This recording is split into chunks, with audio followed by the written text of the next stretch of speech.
guys, what's up, man? Hope it's Banter, man. We're now rolling in here with the La Liga right now. La Liga. So, let me start off with this. Before we go deep in, do you see anybody... It's weird that when I say break the Real Madrid, Barcelona stranglehold, where did Real finish last season? Like third, fourth? Was it third? I think it was third. Because Atletico was second. Right? Yeah, it's third. So, okay, so do you see anybody beyond the three sneaking in and doing something more? No, not at all. Not even close. No, not even close. Not even close. I had at one point I thought Valencia would do it. Not win the league, but end up a lot closer than they did, and then nature took his. Okay. So wait. So let's build up before we get to the big boys. Let's start with Valencia then. That's my team, man, and my boys. Valencia. So Valencia, they did really well. Guedes, amazing season. Yeah. Horrible World Cup season. What do you think Valencia can do? Do you think they can push a bit more into that? There's big talk that Rodrigo is going to go. There's talk that Real Madrid want Rodrigo. So if they lose him, that's a massive blow because he's done very well for them. Rodrigo and Zaza are very important for them. Kondogbia was great. Kondogbia is a great really permanent signing. He had a great season last season. So for me, I think Valencia will be looking to get that top 4 spot. They want to get in there behind the top 3 and just be in the Champions League. I think they have the tools to do it. It all depends on which Sevilla turn up.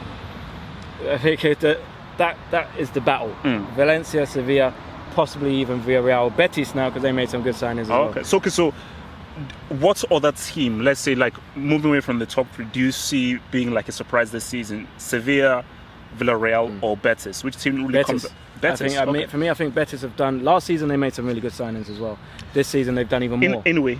They got Inouye. Yeah. They also signed. I can't remember. I just looked at it. I can't remember. They made a really good signing in where's he, midfield.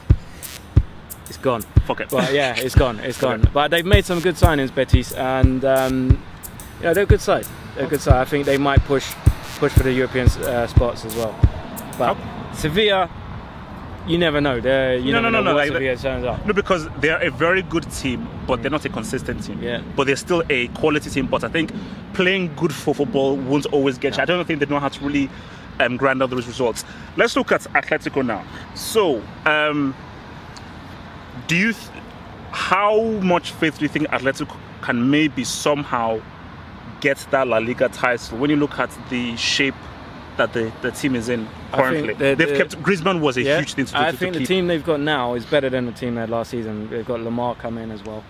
I think for me, Atletico Madrid, they've kept Diego Simeone, they've kept Griezmann, they've got Costa. They've brought in for a full season now. Yeah, they brought in Rodri in midfield. Obviously, Gabi's gone. Yeah, Gabi's gone, but Koke's still there. Saul.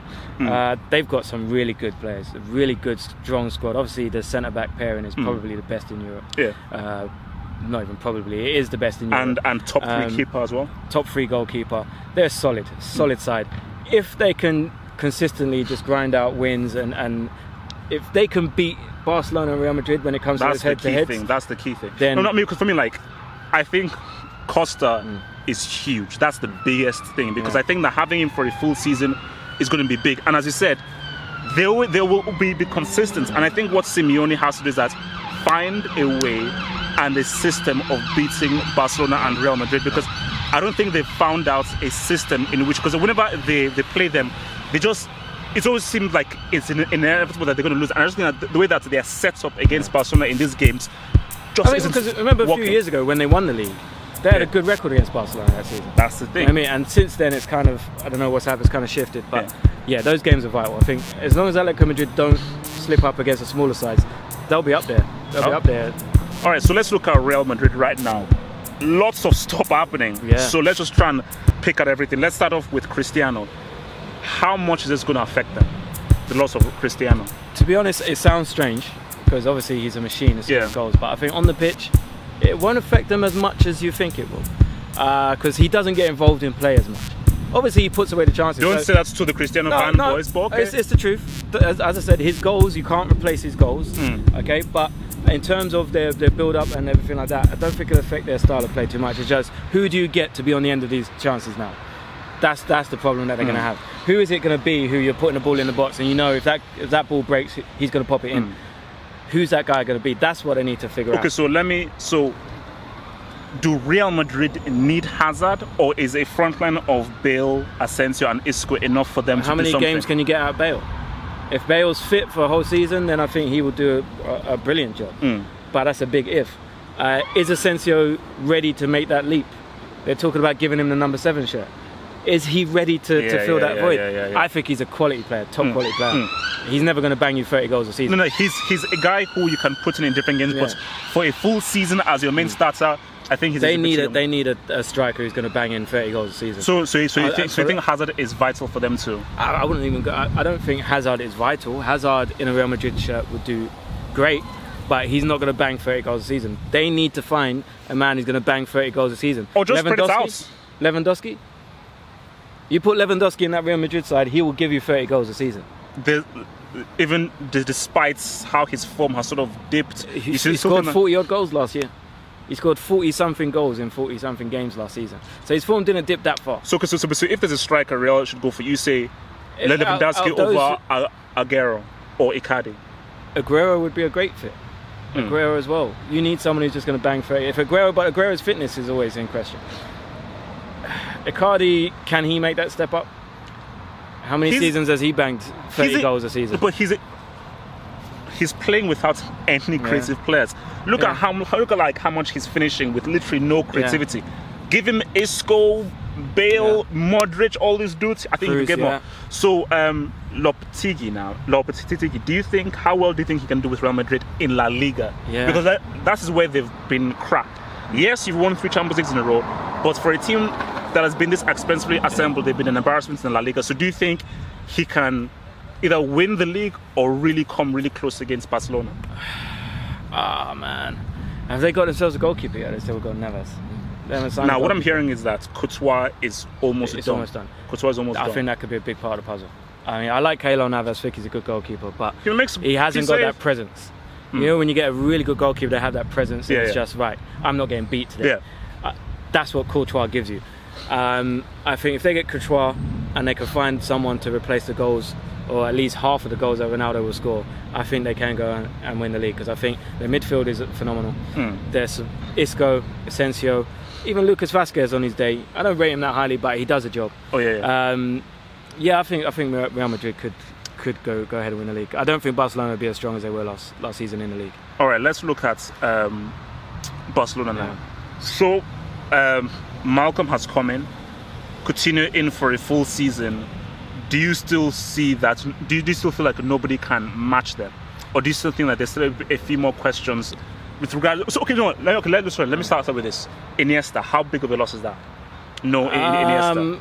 It's a massive loss just because of what he represented for the club. He was still very good last season for them. Yep. I think with Coutinho in getting a full season, I don't think it'll be that big of a loss. I think Barcelona, the way they play. But does Coutinho fill the void of Iniesta? No, but he takes on a lot of the creativity. He'll take a lot of creativity on his shoulders. My issue with Barcelona, believe it or not, is Luis Suarez still that same? You know, he's still got that real venomous poacher. Just like if it's around the box, I'm putting it in the goal. Has he still got that in him? I'm not saying he's not a good striker before anyone jumps down my throat. He's a very good striker. But does he still have that killer instinct? He's not at his peak anymore. Yeah. Like there was a time when this guy was literally deadly, and I think that he'll still give you 20 to 25. Yeah. Can he give you 32, 35 Gs? That's a bit crazy. The other question is, who's the supporting act? Messi, Suarez. Is Dembele going to be tried out? Is Malcolm going to be the guy? How are these two going to... How is this going to work? Okay, so let's look at Willian. Of them, they've been trying to hover around Willian. I don't think Willian fits in Barcelona. So what's your take on Willian? No, now they've got Malcolm. That won't happen. That won't happen. They've changed their target. They got their man. I don't know how Malcolm's going to fit there. I've only seen him play a few times. Obviously very exciting, dangerous left foot. For me, I just don't know. This Barcelona side doesn't seem, and I said the same thing last season. They went and won it. So, but it just doesn't seem like a Barcelona team. It seems like the identity is changing a little bit. That could be for the better, or maybe for the worse. But for me, it's just not the same. When you watch Barcelona now, you don't have that fear factor. True. I mean, I think they're a lot more like effective now and everything. So last thing with Barcelona, Piqué. I still think he's a brick. He's obviously getting on a bit. He didn't have the best of World Cups, but none of them did really. I mean, Umtiti is. Yeah, I mean, he wasn't. That's what Varane was the dude. He wasn't really. No, but Umtiti does he does his thing. He's very hard to beat. The right back, if they could get what's his name playing, the one they signed, I'm forgetting his name, but they signed him for a lot of money. Came through from Benfica. He's supposed to be a very good right back. He didn't start off too well. They played Sergio Roberto. And also, is Jessica Alba still relevant? Or I mean, he's still doing bits, but again, they're all part of this old Barcelona that eventually he's going to have to phase out. Maybe it's just the last season that you'll see Alba or Piqué and those guys, or are they going to start phasing them out, or can they go another 2-3 years? Messi, do you think he has an even big? Because I think that arguably his best season, or one of his best seasons, was actually last season. Yeah. Arguably, do you think he has an even better season this season based on the disappointment of the World Cup? There's two ways I look at this. After the World Cup, I think he could turn around and be like, you know what, I took some flack that I don't deserve, so watch this. Yeah. Bad up everyone. Yeah. Or he might be like, what's the point? Ronaldo's not here. What's the point? I got nothing to prove. Do you know what I mean? You know that sometimes you just have that kind of thing, like you have your arch nemesis, they're taken away, and you're like, well, but you know what? Who's pushing me now? Who's pushing me? You know what? I think Cristiano cares more about that stand than Messi. Yeah. I think Cristiano feeds off, what has Messi done? Let me reply. I think Messi is in his own zone. I don't think Messi actually cares about the whole rivalry thing. That's what I'm saying. It was always Vegeta and Goku. Yeah. Goku was just happy to be the best. Look, man, Vegeta wasn't my guy. Vegeta was my guy. Ronaldo's Vegeta. Do you know what I mean? He's that guy. He's like, I can't believe I need to be stronger. And Goku's just doing his thing. That's Messi. So do you think he has a big season? This season? Yeah, I think he will, to be honest. I think after the disappointment of the World Cup, I think he's going to be hungry. Okay, so he's going to be hungry. Top 4, La Liga. This isn't as easy as I thought it would when I actually think about it. Because I've got a sneaky feeling that Real Madrid might win it. Just imagine if Real Madrid win La Liga after Ronaldo's gone. Just imagine. I'm gonna put my neck out and I'll say Real Madrid top, Barcelona second, Atletico Madrid third, and I'm going to stick by my guns and say Valencia fourth. Mine is pretty similar to yours. I think Real Madrid are going to win it. Yeah. Barcelona second, Atletico third, and fuck it, Betis fourth. Yeah? Real Betis fourth. All right.